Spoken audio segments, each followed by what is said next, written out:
কি হয়েছে? ভাই তোর তো মান সম্মান শেষ। কেন, কি হয়েছে? আমার কয়েকটা ভাই তোর কাস্টম চ্যালেঞ্জ দিয়েছে। তাই আমি কি করব? তুই গেমে আয়। আচ্ছা আসি, তারা। শুনবি না কয়জন? কয়জন বল? 1 vs 3। ওকে, সমস্যা নাই, আয় গেমে আয়।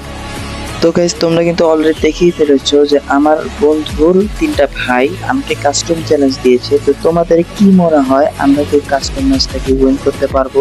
তো চলো সেটাই দেখে আসা যাক। তো ফার্স্ট রাউন্ডে আমরা কিন্তু এখানে 2 শটের ইউএমপি এবং টিজারটিকুল নিয়ে নিই, আর বলতে না বলতে 2 শটের কিন্তু একটা হেডশট মেরে দিই। তো গাইস, কাস্টম ম্যাচটা কিন্তু অনেকটাই বড় হতে যাচ্ছে, তাই জন্য আমরা কিন্তু এখানে কেটে কেটে শুধুমাত্র শটগুলোই দেখাতে যাচ্ছি। তো এখানে দেখতেই পাচ্ছ ফাইট করতে করতে জোন কিন্তু অনেকটাই ছোট হয়ে গিয়েছে, আর 2 শটের একটা হেডশট আর ইউএমপির কয়েকটা হেডশট দিয়ে কিন্তু আমরা কিন্তু এই ম্যাচটা কিন্তু ক্লিয়ার করে ফেলি। তো সেকেন্ড রাউন্ডে এই সামনে থাকা প্লেয়ারটা কিন্তু ইউএমপি দিয়ে অনেকটাই চেষ্টা করছিল আমাদেরকে মারার, কিন্তু আমরা কিন্তু অবশেষে তাকে কিন্তু ইউএমপি দিয়ে ডাউন করে দিই।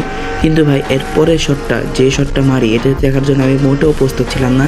এখানে জাস্ট আমি সামনে গিয়েছি, ধাপ করে একটা 2 শটের হেডশট খেয়ে যাই। তো তারপরে আমাদের আর কিছুই করা লাগে না, কারণ লাস্টে যে প্লেয়ারটা ছিল সেটা কিন্তু এই জোনের বাইরে কিন্তু এলিমিনেট হয়ে যায়। এর সাথে কিন্তু আমরা 2টা রাউন্ডও কিন্তু জিতে যাই। তো থার্ড রাউন্ডে দেখতেই পাচ্ছ এখানে কি হয়। এখানে আমি মনের খুশিতে সামনের দিকে আগাচ্ছিলাম, আমি দেখতে পাই একটা প্লেয়ার শুয়ে আছে, আর ধাপ করে আমাকে এসিটি একটা 1 ট্যাপ মেরে দেয়।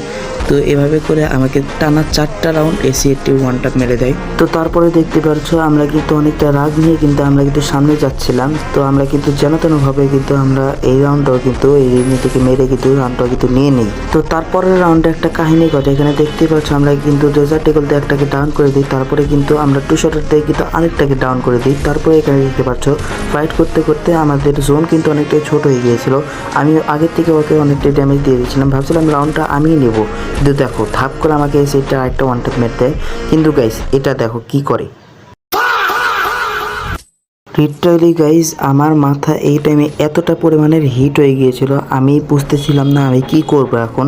তারপরে গাইজ দেখো আমাদের রাউন্ড কিন্তু 3-5 ছিল, মানে আমার 3 আর তাদের 5। তারপরে কিন্তু দেখতেই পারছো আমি কিন্তু আর একটা রাউন্ডও কিন্তু তাদেরকে দিই না, প্রত্যেকটা রাউন্ডে মারি আর এভাবে করে কিন্তু ইমোট দেখাতে থাকি। তারপরের রাউন্ডেও দেখতে পারছো আমরা কিন্তু যার সামনে আসে তো হেডশট মারি, আর তারপরে কিন্তু ইমোট দেখানো স্টার্ট করে দিই। দেখতে দেখতে আমরা কিন্তু লাস্ট রাউন্ডে চলে আসি। তারপর সামনে থাকা এনিমিটাকে কিন্তু ডেজার্টিকল দিয়ে 1 ট্যাপ মেরে দিই। তারপরে জোন কিন্তু অনেকটাই কিন্তু ছোট হয়ে যায়। তারপরে কিন্তু আমরা প্রথমে কিন্তু মিটিনে একটা 1 ট্যাপ মেরে দিই, তারপরে লাস্টটাকেও কিন্তু 1 ট্যাপ মেরে দিই। এর সাথে কিন্তু 5 সাথে আমরা ম্যাচটা কিন্তু উইন করে ফেলি। চলো এবার দেখে আসা যাক তাদের রিয়াকশনটা কেমন। অনুভূতি আপনার অনুভূতি কিরকম আর স্কেপেলে